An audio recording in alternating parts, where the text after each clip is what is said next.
Namaste, namaste, namaskar, and good morning, people in the US, and good evening for the people in India. Today we have a very important episode. Essentially, and we have two very good guests on our panel today, and it's going to be a two topic program today. So it's going to be roughly about an hour. Hopefully, in the first 30 minutes, we will cover an Indian American as a US president. What is the possibility?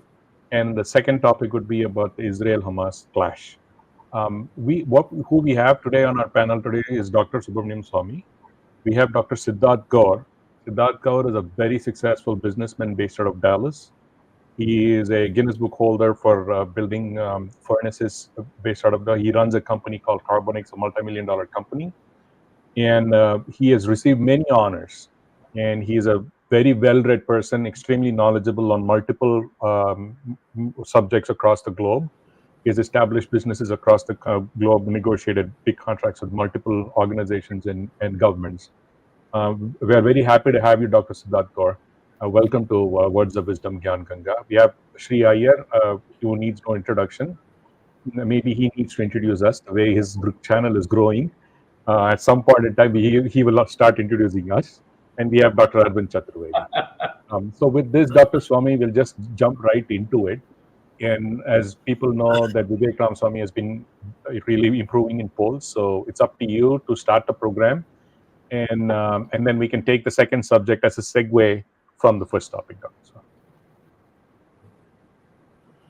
Yeah.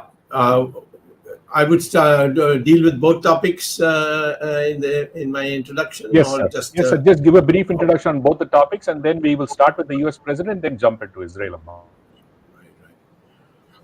Well, thank you very much, Ramesh, and welcome to our guest, Siddartha Gaur, whose residence I stayed in Dallas. I must say, a man of great taste. Besides, of course, he's also made a lot of money, but money is not.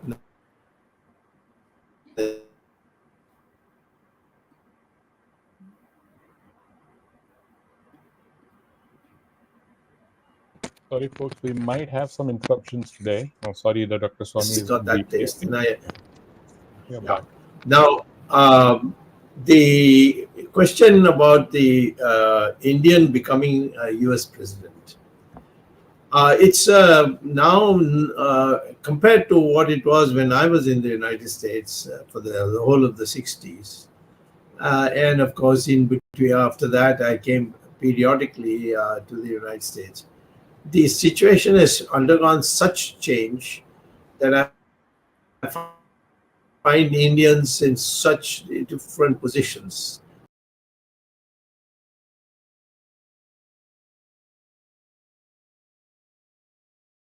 Indians are the chairman or the chief of it. You find Indian now being nominated by the United States to be the chairman of the World Bank. And there are people who are in the Congress. There are people who have been governors. They may not be necessarily fully Indian in the sense they may have one parent from America, but they are seen as Indians. Our vice president of the United States is half a Tamil. So there's been a lot of progress. And the more important thing I find in the United States is that there's no hostility to Indians. There are hostility to other communities of different kinds for different reasons. But broadly speaking, people say that the Indians are law-abiding people. They have contributed to our society and so on. So it's becoming, there's no real resistance to to an Indian being tomorrow running as the president in the final campaign. Already one can see in the case of come this far, but he's come much further. And of course, he's still got a lot of ways to go, but there are new people who are now throwing their hat in the ring. There are Indians who are coming out. And so I would say that if you can be president of the United States, even if you are only half a Tamil or half a Sardar, as in the case of that person in the southern states of the United States as governor. I think what we can say is that Indians can, in the long run, merge with the Caucasians of the United States, the white people. The climate itself will make a big difference. So more and more it will look as if the Indians are looking more like an American. If they're brought up there, they speak like Americans, and they are, as far as brains is concerned, it's widely acknowledged. So I would say briefly this, that and the Indians have a very low, relative to other communities, very low crime rate, and that's another thing that I've seen it being commented all through.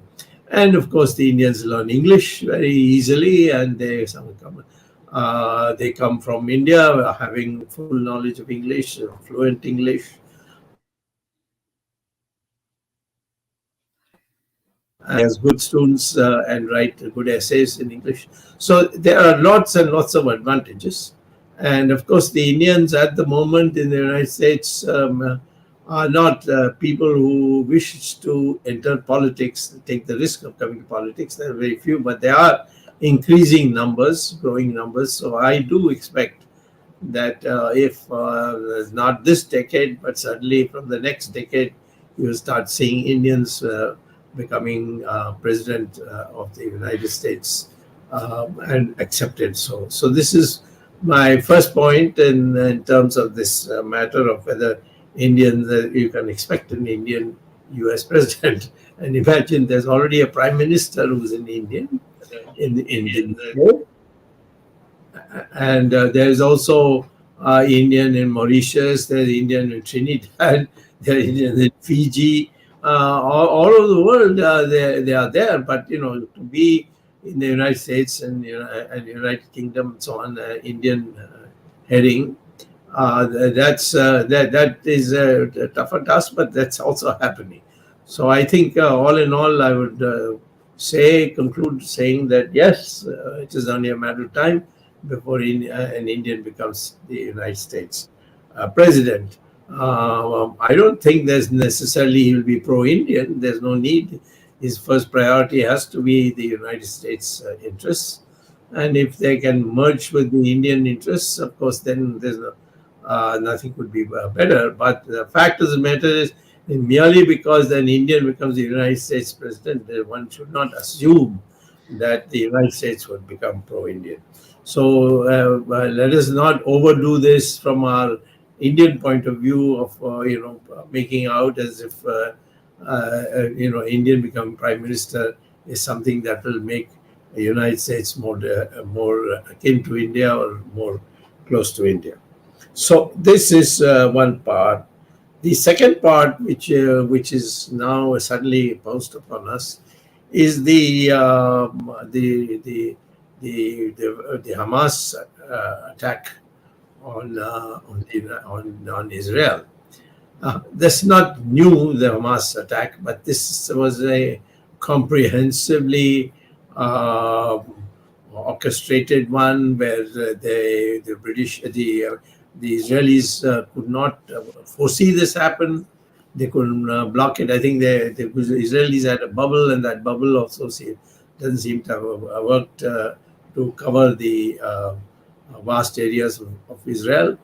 And it has shattered the Israeli thinkers. Of course, the Israelis are great ones at standing up and again, rectifying it. They have done it in the past. They have come under very tough conditions when the United Nations had passed a resolution saying that the portion which is now called Israel, that will be handed over to the Israeli community, to the Jewish community. And that's how Israel was created. Israel was not created by them coming as invaders, like in some other countries that has happened. They came in after petitioning the United Nations and the world leaders And after the horrible experience they had in Nazi Germany, the whole world had a huge sympathy for the Israelis, and it became clear that they needed a country of their own, and so the original country of Israel was given to them. Yes, there were Palestinians there, but the Palestinians are not natural to the area which is Israel. They came also from northern parts, and they went to many other countries. For instance, a majority of the population in Jordan is Palestinian. People don't understand that Jordan is a Palestinian country in terms of majority. And whether they have power or not, whether there's an oligarchy there, those are other matters. But in terms of population strength, the Palestinians are majority in Jordan. So the Israelis didn't come by sneak or by using weapons and so on. They came because the United Nations passed a resolution, and it was a near unanimous vote for the Israelis, and therefore we must always keep this in mind, that whoever is trying to uproot the Israelis, they are actually people who are invaders, who are people who are given to violence, and we should always sympathize with Israel. I'm happy to see that in India, almost it's a huge majority that supports Israel. Our own personal experience with the Jews also has been terrific. Many Jews came to India and settled down here during their times of persecution, and they blended with our society. The Hindu community built a synagogue for them. You can go to Kerala, you can find it there, in Bombay, and so on. Then they merged into our society by joining the army and so on. The person who liberated Bangladesh by sheer his courage was General Jacobs, who was an Israeli, and he did it because even after there was an attempt to prevent us from going for the final strike, and that is to take over Dhaka, and the orders were sent to General Jacob that he should not cross into Dhaka. But he felt that would mean the entire fighting that had been done till then, and all the people who died would have died in vain. And so he disregarded it, and he went ahead. He led his force he led it personally, and he took over Dhaka. Of course, he was subject to court-martial afterwards, but then he had a very good excuse.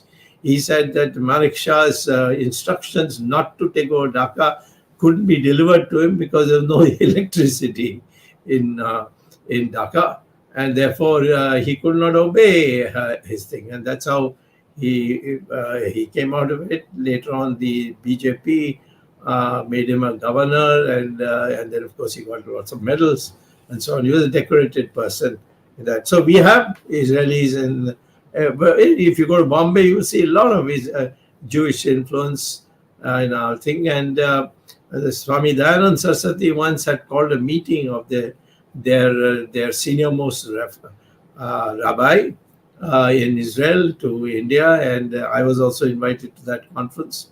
And we finally came to a conclusion that we have Ishwar, which is one, only one. And because the Israelis were of the view that religiously you have so many gods and so on and so forth, whereas we have only one God, and so there's a difference. But Swami Dayanand Saraswati skillfully pointed out, yes, we do, but they're all parts of the same thing, and we have a concept of Ishwar, and that is, and they were convinced. And since then, the Israelis and the Jews of Israel and Indian Hindus, they meet once in a year, and they exchange views and so on. So there's a certain degree of attachment.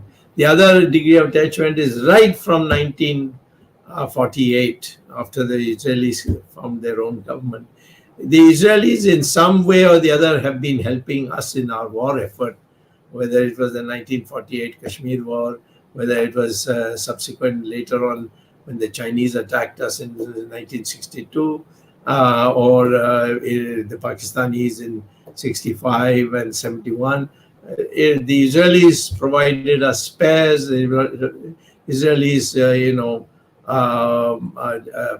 helped us repair our tanks and so on. So many other things quietly, and no credit was given to them because at that time we didn't recognize Israel, and our government, then government, didn't want to annoy the Arab world, so it didn't make it public. But that's also part of the history. Now, before I hand over, let me say one thing. The Israelis are not people who have come there and they were barbarians or so on. They are scientists. They invented so many things which for Arabs it has been a great boon in, say, in Saudi Arabia, in Dubai, and so many other places. The Israelis, desalination of seawater has been a great boon to the Arab countries. And in fact, we have also now began to think in terms of, instead of allowing Karnataka and Tamil Nadu to fight about water, we think that desalination is the best way to do it. So their science and irrigation. Our Sharad Pawar has massively used the Israeli drip procedures to get huge crops in his land. So the Israeli science, technology, and so on, these are another factors. So first is the military thing I said, where they quietly have given it to us. They've even sold us equipment by which you can tap telephones without anybody even recognizing that is going on. But we paid for it, so we can't blame the Israelis. They did it as a commercial thing. So they of course, cows, the amount of milk one cow produces compared to an Indian cow, if we follow the Israeli principle, I'm telling you, India will be swimming in milk. This is another part that needs. Now, finally, I think we are heading, I'll close with this. We are heading to a situation where Harvard professor Huntington wrote a book called Clash of Civilization, where he said that increasingly you will find that the world is moving towards a situation where the Jewish community, the Hindus, and the Christians may have to come together to deal with terror-minded Islamic forces. He didn't name any. He didn't name any country, or he didn't name any particular sect, and so on. But he said that, and it was in the 90s that the book came out. It was a bestseller, but he was vastly abused. I would say that it would be good for all of us to get a chance to go in from the bookstore and get Huntington's book, The Clash of Civilization, and see the trend. So we need to further strengthen our relationship with Israel and stand with them solidly. If they want our manpower also for battle purposes, we should be ready to give to them, like they gave their capital resources for us in our fight against Pakistan and China. So I think the closer and closer relations we have with Israel is very good. It's natural, and both of us have a propensity for research, education, and so on. And therefore, all put together, I think in this hour, we must stand with Israel, because a perfidy has taken place, a dastardly act has taken place, and the Israelis there's no reason whatsoever for any Arabs, for groups, to ask the Israelis to describe them as the imposters or people who have grabbed their land, because it was a United Nations decision, and they are legally there, and we should ensure that as far as Israel and its ability to stay in Israel should be supported by all countries of the world, and India in particular. Thank you very much, and over to you, Ramesh. You are muted. You are muted, Ramesh. He's lost his microphone. Point your finger at who should take over. No. Can you hear me now? Yes, Yeah, yes, yeah. yes. So now, Dr. Swamy will have our new guest, Dr. Siddartha Gaur, to say a few words on this, and then we'll have Sree Iyer chime in. Sree Iyer has got a hard stop in another 30 minutes, Sree. Yeah, yeah. So, Dr. Gaur, please go ahead and give your thoughts on what Dr. Swamy said, and basically your thoughts on these two issues. I'll just be very brief. Thank you, everyone, for inviting me and being part of this August discussion and panel. The point, let's go straight to the can Indian American be a US president in a foreseeable future? I believe that's a very high possibility. We cannot put a date on it. And the reasons for that is to be a leader of any country, there are three aspects in a broad way which needs to be addressed. One, classified, and many people will handle that in different ways, but I look at it, a leadership position, as a suitability of a candidate, the electability of the candidate, and acceptability of the candidate. If those three things are somehow being addressed, then sooner or later it becomes inevitable for the fact to happen.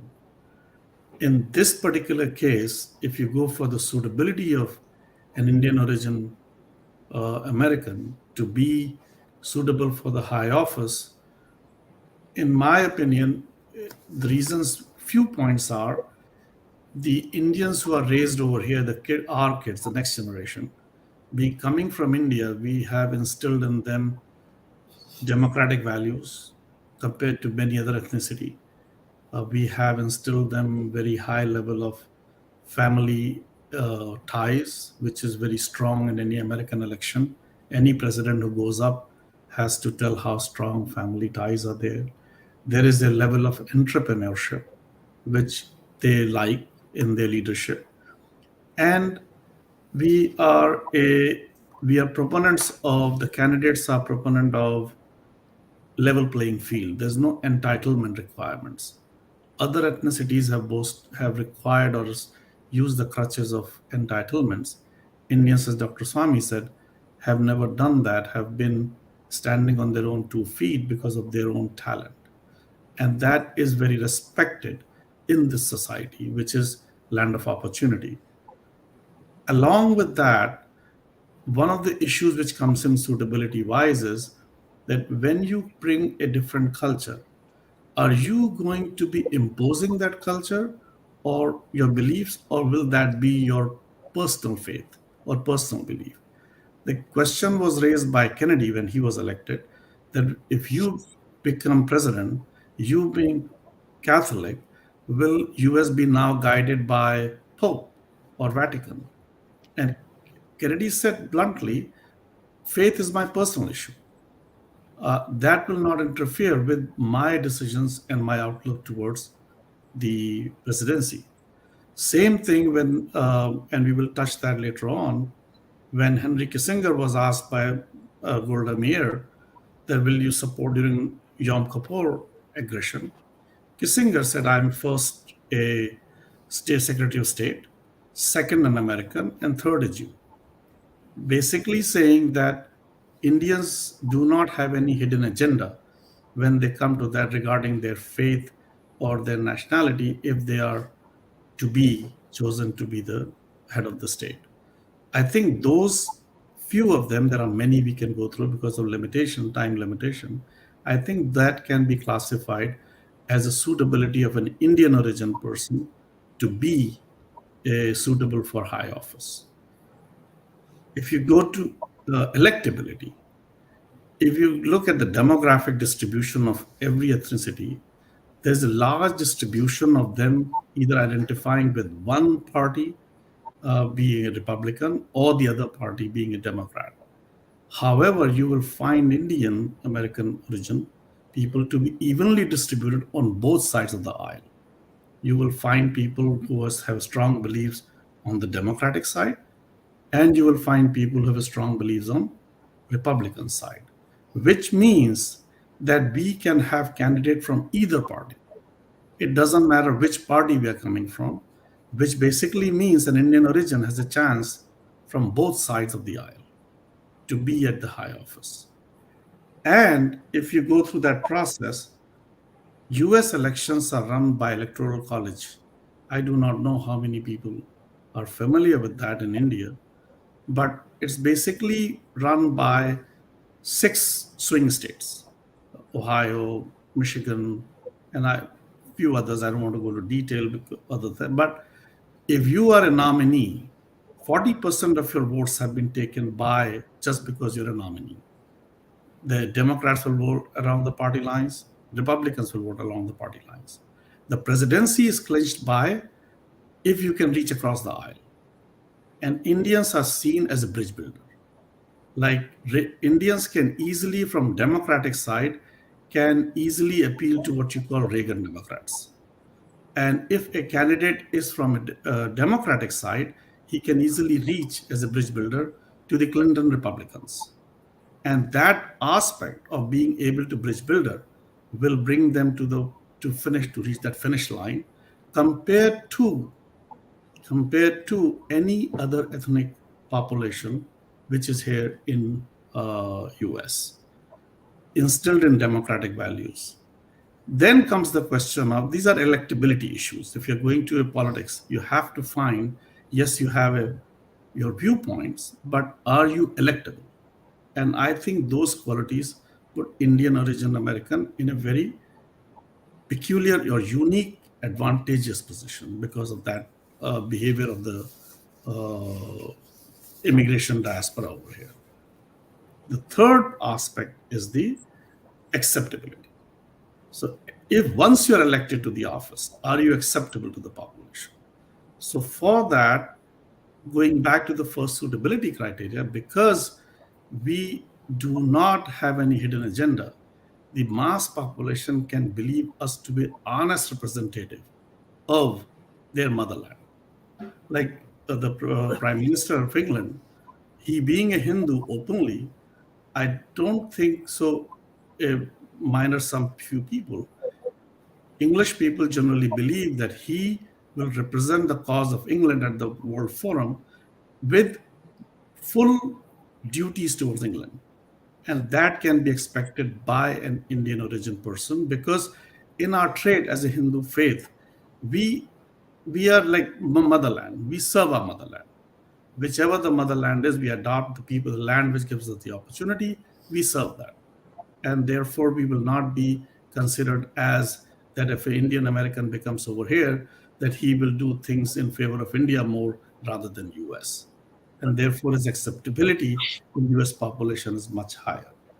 Second part of acceptability is that Indians, even though they will negotiate, they will reach over the aisle, but they are not pushovers. We are the land of Krishna, Gandhi, and Buddha. We hold things with value, but we are not pushovers. So we can represent our things firmly, but in a polite fashion. And that also is a very big quality of acceptability at the World Forum. India is considered as a bridge towards many. We can have a conversation with a foe at the dining table and still be able to put our points across.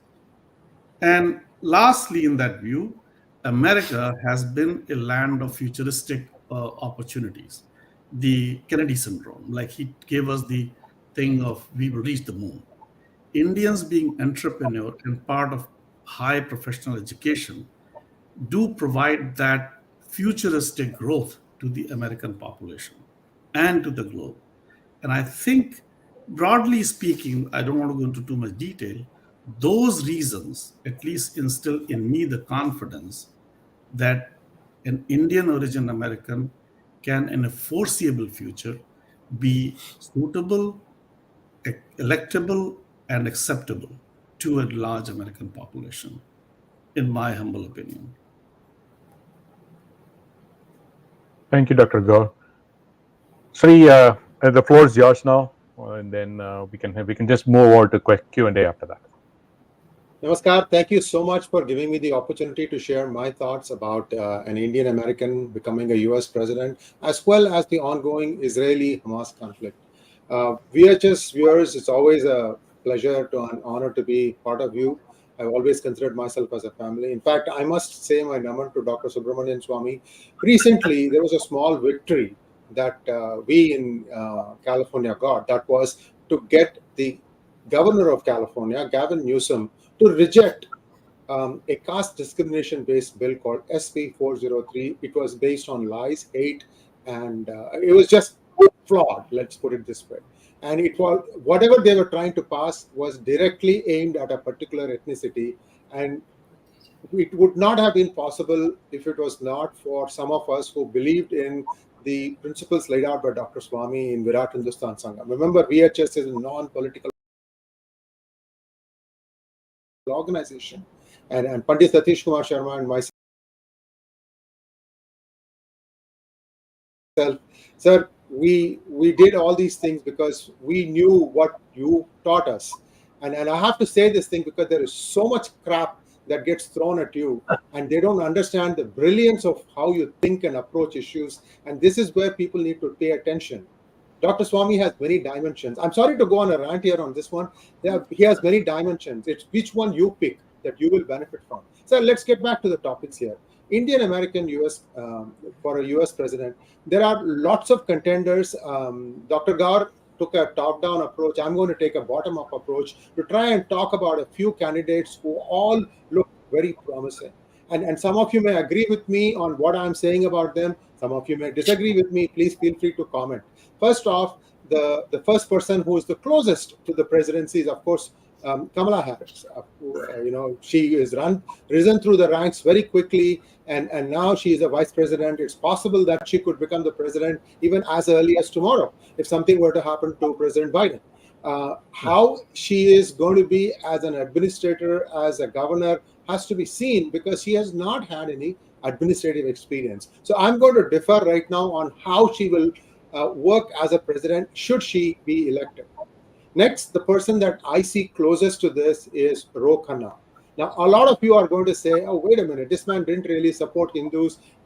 Look, all that is, there are pluses and minuses for everyone. In my opinion, his sheer dint of work. Dr. Swamy, he has piloted 8 bills thus far. I think he's in his 3rd term as a US congressman.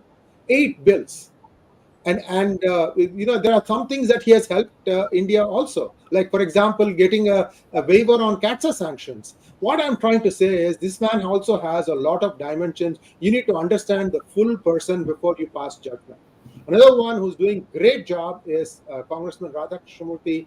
All the 3 that we have talked so far are all Democrats. And he has been one of those people who works silently and gets a lot of things done. For example, latest thing is he has tried to unclog the waiting period for green card for many Indian Americans. It stands now at 15 or 20 years or something of that nature. He has been trying to see if the unused green card applications can be pooled and allow the Indian Americans to make use of that to bring down the lag date. I don't know when it's going to become law, but it's very close to becoming one. So these are people who have done something. They have achieved something, and all these things will be showcased when they run for president. Now, the next person, of course, is Vivek Ramaswamy. This is the person who is extremely, new, and he's got a lot of ideas. In fact, it is my opinion that he's actually framing the 2024 debate on many issues. And some of them are maybe controversial. Some of them may have merit in it. So we have to wait and see how he's going to get the people along. He does not have administrative experience. He has not even stood for Congress or any other office thus far. So he's right out of the left field. So we have to see how that person plays out. And there are many others who are also coming through the ranks. Nimrat Kaur Haley, Nikki Haley, and she is promising. She has already been a governor. She has also been the representative of the United States at the United Nations. She certainly brings in a lot of administrative experience. She knows how to work with the people from different countries. So that is another promising prospect. There is also newer leadership emerging through the ranks. Jennifer Rajkumar, Guyana-born Hindu, Guyanese American. I'm losing how to characterize her. Very promising. Sri Thaneda, very promising. First time congressman from Michigan. I may be missing out a few names here, but basically the most important thing, and Dr. Gaur has very eloquently laid it out, the most important thing for somebody is how do you take the nation with you? You can be a Republican, but once you become president, you are the president, you are the leader of the entire United States nation, and how do you instill that confidence? And he mentioned one very important thing about how the US president is decided by a few states. I've written a book, it's called Who Painted My State Purple? Those of you who read it may understand what he's saying. This whole book is based on that premise, and it's a fictional book. Anyway, you guys can read it. You can buy it from Amazon, or you can buy it from my website. Now, let's take a look at the Israeli-Hamas conflict. How did arguably the number one spy agency, Mossad, get it so horribly wrong? What exactly has happened? And we haven't really heard from anyone inside Israel as to how the heck did this happen? How many army camps were run over? People were sleeping, they were dragged from their beds, and they've been ruthlessly, dismembered. That's the only way I can see it. I have seen some videos, Dr. Swamy, that I'm beyond shocked is the only thing I can say. Such brutality, ripping away a wife from the husband's hands when both of them are out for a walk in the morning, and then subjecting them to unspeakable cruelty in their private parts. It is just unbelievable the kind of hatred that Hamas has instilled in its foot soldiers. First of all, it is wrong to go and kill and take out civilians. Second of all, the amount of cruelties that they have done, and now they think that because they are holding hostages, that Israel is not going to do something that they expect it to do. For example, cutting off power and water. Israel has already warned that unless you want to die, you may want to get out of Gaza. And I don't see that still happening. There is some state of denial. Maybe the reports are still not up to date, but this is going to happen because Israel needs to separate the grain from the chaff.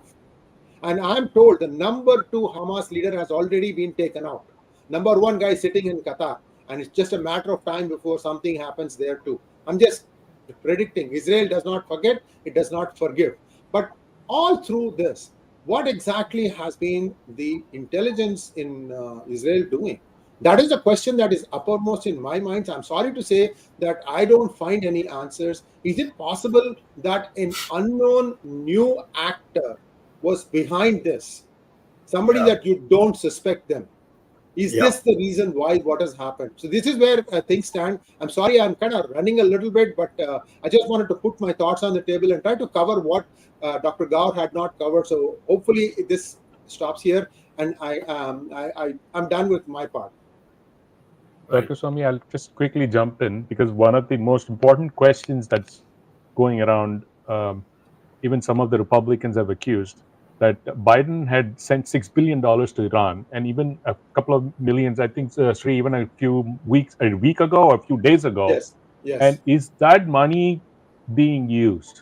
Is that what is getting a blow? Is Israel getting a blowback because of that, Sree? So you or Dr. Gaur can answer that, and Dr. Swamy, please intervene, because that's one of the most important things that is out there. Is this good? Dr. I think first. You must once remember, before I come and explicitly answer your question, is Iran is a Shia country, and these Hamas and all these people are hardline Shia. Sunni Muslims, and there's animosity between the two is such that I can't believe that Iran would be the factor which made the difference. I would think, I wouldn't be surprised if it was Russia and China. Because the fact that the Saudi Arabians were going to make up with Israel, UAE had already made up with Israel, and so on. So to break that somehow, this is done. I agree with the analysis, particularly of Sree Iyer, that the real thing is that the reason the Israelis were not able to detect this in advance is that they were looking at people who are not really the players. It was outsourced to another country or another group of people, and that's what the Israelis now have to think. And I think the United States also has to do it, because the United States can't go on financing A, B, C, D, thinking that that will bring them around. There are issues which affect them, in which they take different stands. But I would say that the kind of work that was done, I can't believe that the Iranians are capable of it. Sree, your thoughts? See, I think Dr. Swamy hit the nail on the head, saying that a Shia would not come and help a Sunni. Very, very, very meritorious argument. My suspicion, and I had a guest come on P Guru's channel, and he drew parallels between how India was invaded on 26/11/2008 and how these people have come into Israel this time. There are eerie parallels. So that begs the question, is the hidden hand somebody who has else to do this thing, and that somebody else happens to be our neighbor? I'm just going to leave it at that. The next thing is that $6 billion was like 2 months ago. This has been planned for years, my friend. Ramesh, this has been planned for years. They have precisely figured out which were the points where the security will be slack. They parachuted, they parasailed, they then had smaller vehicles cut through wire fences. For 48 hours, many of the security checkpoints were not functioning. For 48 hours, many of the southern checkpoints were not functioning. What was the Israeli government doing? These are all questions that are going to be asked of the Bibi Netanyahu government. So the last word is not said yet. This is how I see it too. Dr. Gaur, do you have any thoughts on this? I have a question for you about Vivek and the other Indian American. On Israel-Hamas conflict, first of all, it should be condemned with vociferous voice by one and all. As Dr. Swamy said, Israel is has a legitimate position of their land and nation. It was given to them by United Nations, a international body with an overwhelming majority. They're legally residents. Occupied is the wrong word. They are a legal residents of that place and the nation. And anything like this cannot be condoned anywhere in any forum, in my opinion. However, what has happened, the Sree Iyer is saying it and all those things, but this has all the writings. If you compare history, 1974 Yom Kippur, Israel was taken by surprise. And there were internal actors sometimes, like in that case, it was Mirwan, the Egyptian son-in-law of Nasser. But this has to have some place where intelligence was not looking at, be it other country, be it other actors. And that's where things have happened. But I think there will be, this being happened, in my light opinion, this will have long repercussions. This is not going to settle in a few months or years. This is a 9/11 kind of a syndrome. We will have to live with this for a futuristic time. Thank you. Arvind ji, आप कुछ पूछना चाहते हैं? पूछने के साथ साथ मैं जानना चाहता हूँ तीनों विशेषज्ञों से कि हम जब दो इश्यूज जिनकी बात कर रहे हैं, हमास और इजराइल लोग की बात कर रहे हैं, दूसरी तरफ हम भारतीय अमेरिकन की बात कर रहे हैं, इन दोनों परिस्थितियों में, इन दोनों मुद्दों के ऊपर हमें भारतीय जो पर्सपेक्टिव है, इंडियन पर्सपेक्टिव के हिसाब से देखा जाना चाहिए। ये तो हमें पता है कि जो भारतीय अमेरिकन हैं पिछले कम से कम 25-30 सालों से अमेरिका में अपना प्रभुत्व जमा रहे हैं। पूरा कारपोरेट जगत जो है उनके लगभग कब्जे में है। आप किसी भी बड़ी कंपनी की बात कर लो, गूगल से लेकर माइक्रोसॉफ्ट तक या पेप्सिको से लेकर IBM तक, सारे बड़े जो कारपोरेट जाइंट्स हैं उनका जो हेड है, उनका जो सबसे प्रमुख शीर्ष पे है वो भारतीय है। तो भारतीयों ने अपना सिक्का जमा लिया है। डॉक्टर गौड़ ने इस बारे में कहा था कि उनकी विश्वसनीयता बढ़ी है।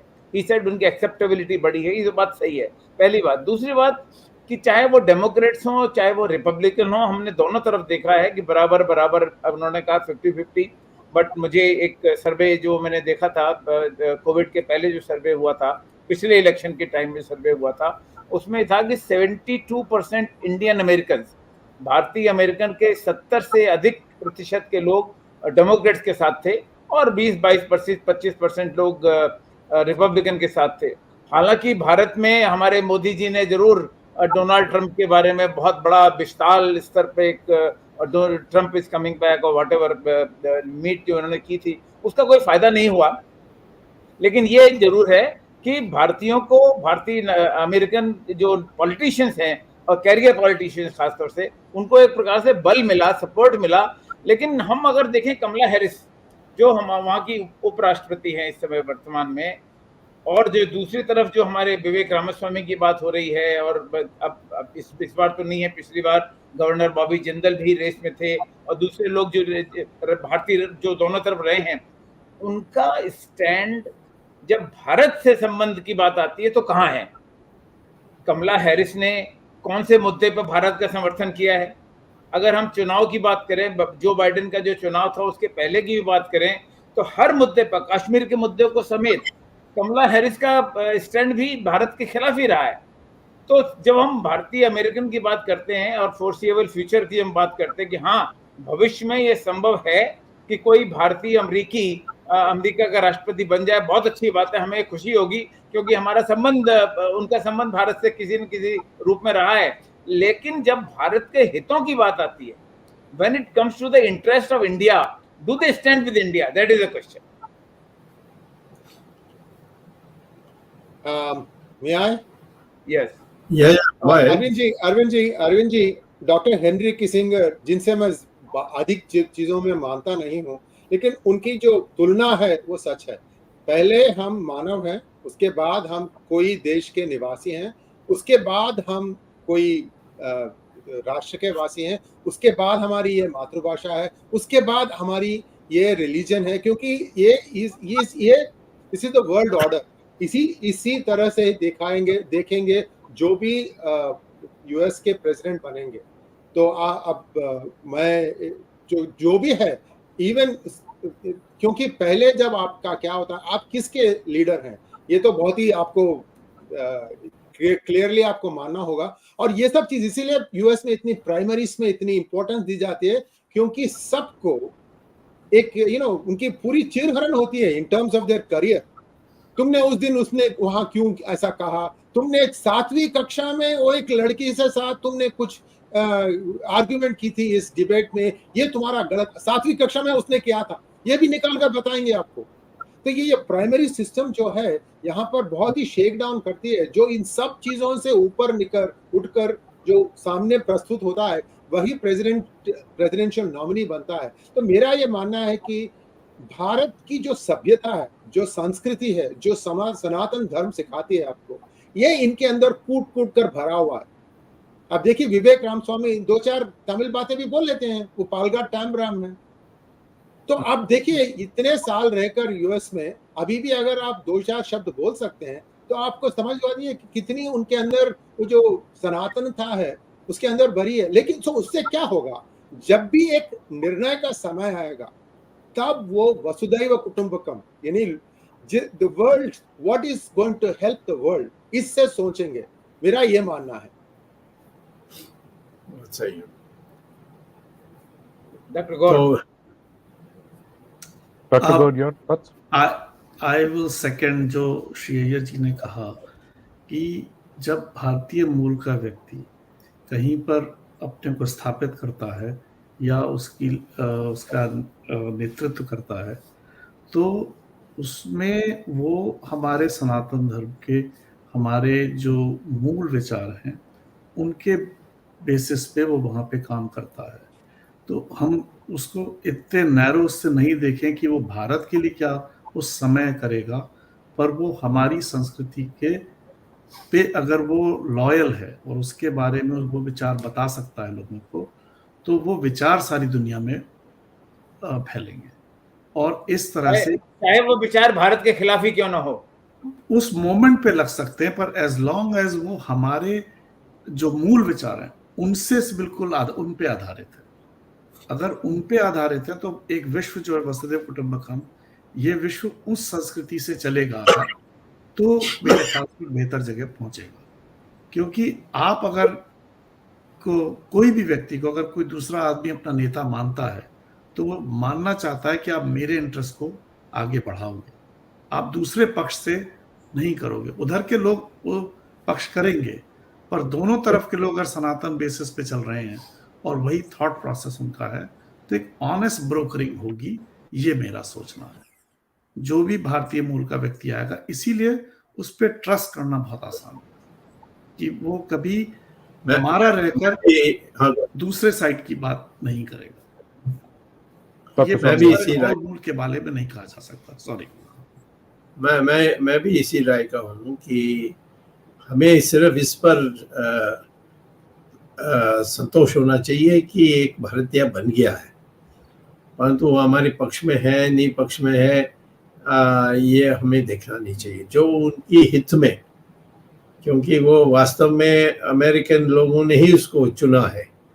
तो अमेरिकन लोगों ने चुना है तो वो अमेरिकन इंटरेस्ट के अनुसार करेगा, और यदि अमेरिकन इंटरेस्ट भारत के पक्ष में नहीं है तो वो कतई यानी हम अपेक्षा नहीं करनी चाहिए कि वो उस विरोध का वो मुकाबला करेंगे। वो तो वहाँ के जो आवश्यकता है, जब वहाँ में जो चतुराई है वो उसको दिखाना पड़ेगा उसको, और हम उससे ये अपेक्षा बिल्कुल नहीं करनी चाहिए कि वो हमारी बात करेगा। If that is so, then why are we so happy or elated about the Indian American background? और हमें क्या मिलने वाला है? I mean, कौन रप होए हमें का हानि, ये हमारे ग्रंथों में कहा गया है कि अमेरिका में जो बाइडेन होते हैं, कमला हैरिस होती है, कोई विवेक रामास्वामी होते हैं, या होता, हमें उससे क्या फायदा? अगर कोई भी भारत मूल का नागरिक भारत का पक्ष नहीं ले रहा, हमें तो अपने दृष्टिकोण से देखना चाहिए।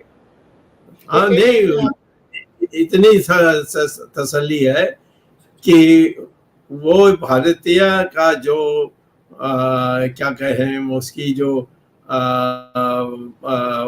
कैपेबिलिटी है वो दिखाई पड़ रहा है। इसी से संतुष्ट रहना चाहिए कि भारतीय देखो, दूसरे पाकिस्तान से कोई नहीं हुआ, ये XYZ देशों से कोई नहीं हुआ, भारतीय हुआ है, ये बस ये काफी है। और अमेरिका का मुकाबला करने के लिए हमारे देश में हम क्या 1 बिलियन 400 मिलियन पीपल है, तो हमें उस पर निर्भर करना चाहिए। एक छोटी सी बात छोटी सी मिसाल दे दूं, अरविंद जी, ये है कि भारतीय मूल का मतलब ये है कि भारतीय विचारधारा पे उसके सारा निर्णय होगा। जो संस्कृति हमारी है उसके तरफ से वो काम करेगा, तो उस तरह से हमारी विचारधारा पूरे विश्व में फैलेगी। ये संतोष हमें होना चाहिए और इस पे गर्व भी होना चाहिए। Yeah, I just have one last question. Sree, you wanted to say something? Go finish it and then we can. Yeah, just one line. Yeah, go ahead. Go ahead. Dr. Arvind ji, Pakistan की आबादी लगभग 28 करोड़ है। उसमें माना जाता है 1 से 2 करोड़ अल्पसंख्यक नागरिक हैं। क्या आज तक इस 75 साल में किसी ने उनकी आवाज उठाई, किसी ने उनकी आवाज सुनी? तो क्या हो रहा है? इसकी जो लीडरशिप है, इस कंट्री की जो लीडरशिप है, ये हमेशा, जो मैंने कहा था ना, ऑर्डर, मैं पहले इंसान हूँ, उसके बाद मैं किसी देश का नागरिक हूँ, उसके बाद बहुत 8 स्टेप्स के बाद आता है मैं इस्लाम मेरी रिलीजन है। तो ये लोग ये सब निकाल कर ऊपर जाकर उसको बिठाते हैं। उसमें भी सुन्नी मेरा रिलीजन है, मैं अहमदियास को मैं डिस्क्रिमिनेट करता हूँ, इससे करता हूँ उससे। तो ये जो है ये नहीं आएगा जब कोई सनातनी चिंतन करता है। वो पहले मानवता के बारे में सोचता है, अपने बारे में, अपने मजहब के बारे में नहीं सोचेगा। I hope I explain this to you sir. So, Sri, we just have few more minutes to go. Now, this is a question for you and Dr. Gaur. Okay. With the SB 403 getting cancelled, I think the Democrat, at least Gavin Newsom, not only that, he also, I think, vetoed the other bill about the parental rights about, for gender change and things like that.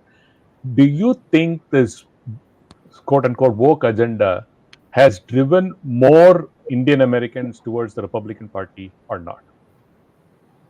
I'll let Dr. Gaur go first. I think there is a group among Indian, and I don't want to put one or the other, pit again one over the other, but there's a group of Indian Americans who subscribe to the philosophy where issues which are not so good for us, like casteism and all that, are propagated in a way which I politely say is not favorable for Indian society or as a Indian culture's depiction. And there is a group which is also on the other side, which believes in a commonality and universality. So I do believe that that kind of thinking is putting a lot of Indians to be on the Republican side. So, but I am not here to counter one over the other. Everyone is free to believe their ideas.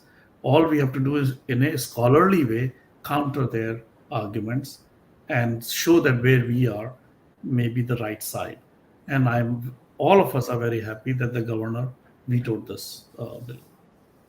Sri, your thoughts, and I have one more thought. Yes, Ramesh, in California, it's not even Hindus, 70% in favor of Democrats. The population is 70% Democrat. Republicans don't even stand a chance. Most of the time, the primaries are now between Democrats. I mean, the final, like for example, for the post of governor, you might see that one Democrat is opposing another Democrat. Why? Because we have an interesting system of selecting the top 2 finishers. The primaries are common. So the top 2 finishers are the ones who will duke it out for the top post. This is California law. As far as the needle being moved, countrywide in 2020, the needle did move. 30% Indian Americans voted Republican. And it is my belief that it might move even more in case of California, because suddenly the Hindu Americans in California, got faced with the sudden prospect that their children would be branded as racist when they have not even taught them anything about racism, anything about caste. If you talk to any parent, Ramesh, you were a parent, I was a parent myself. From the time the kid turns 3 years old or 5 years old, we have mapped out the next 15 years for the child.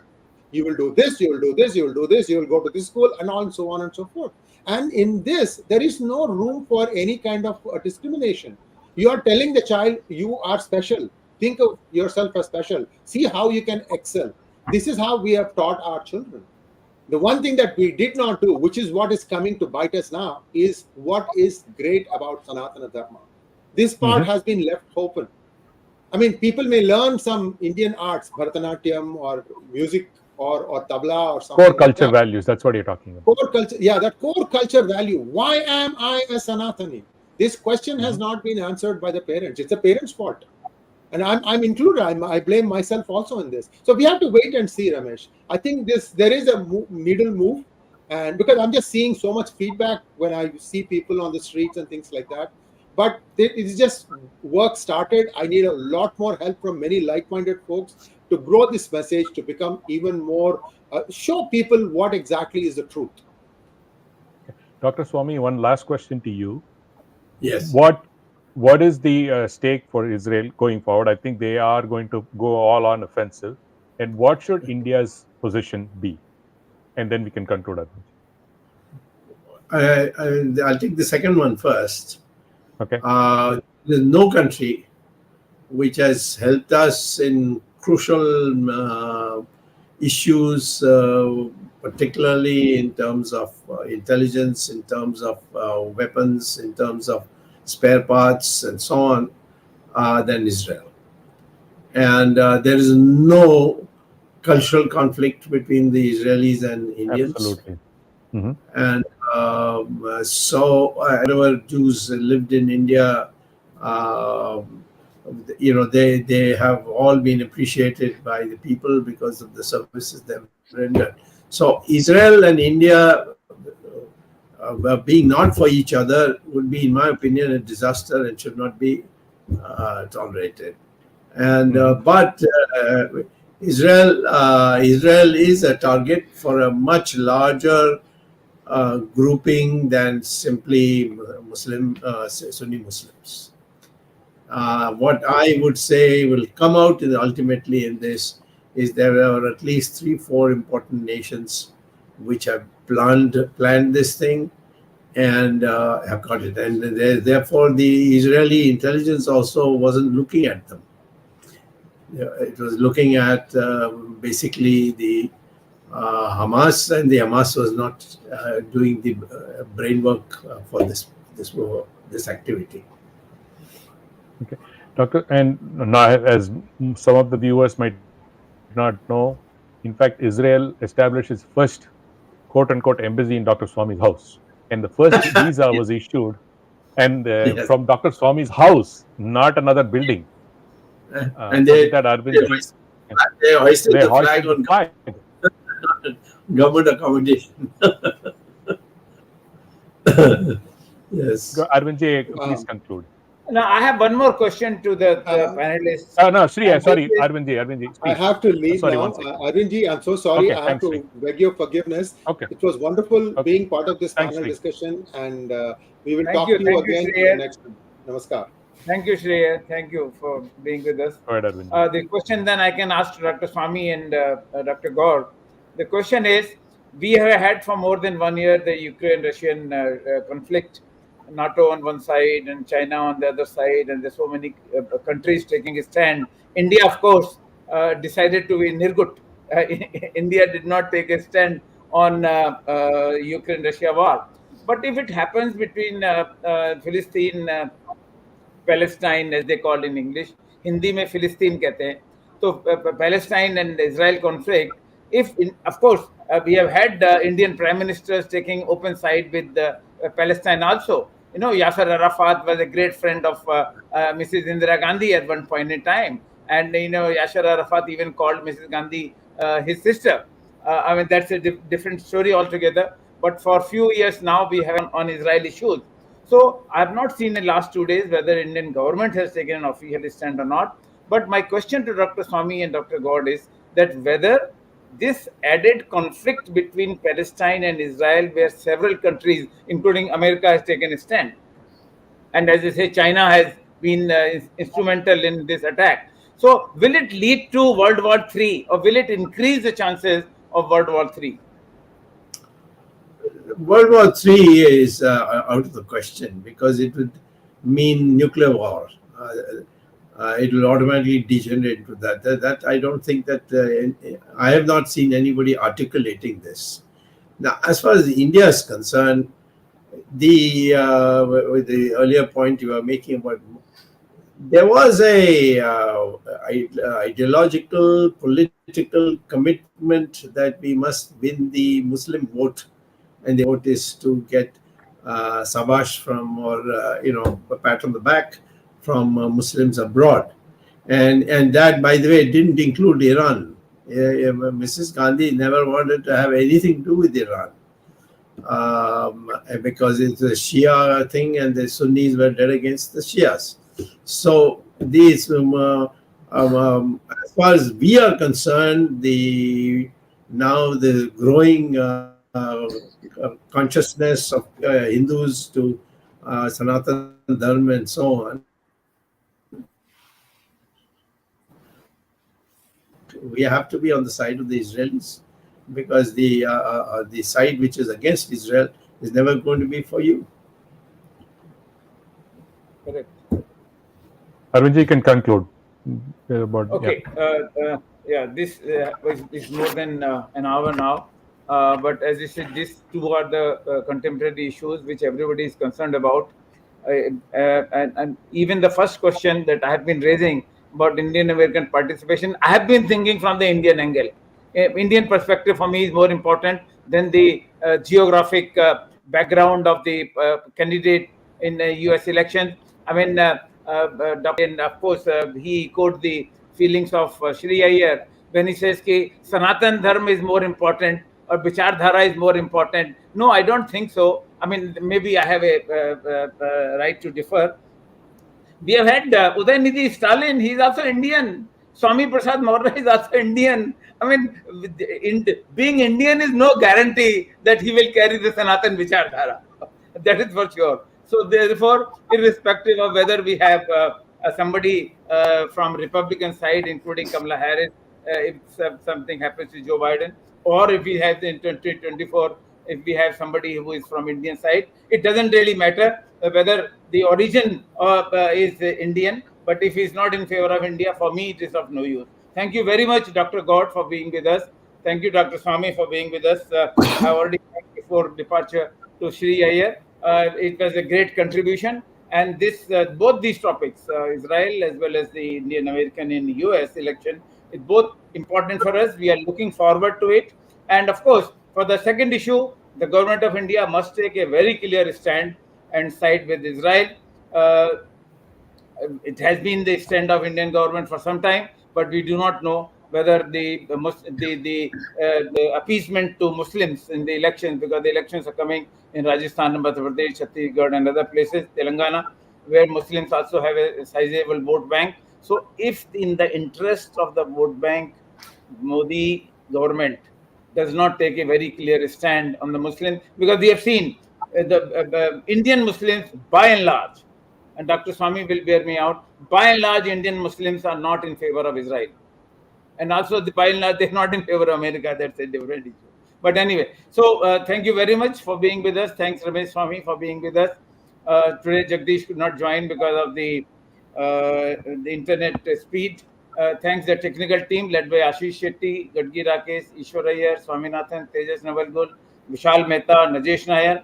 Next Sunday, we'll be meeting at 8 p.m. Indian Standard Time with a new topic with Dr. Subramanian Swamy and perhaps a new speaker. Till then, Namaskar, Jai Hind.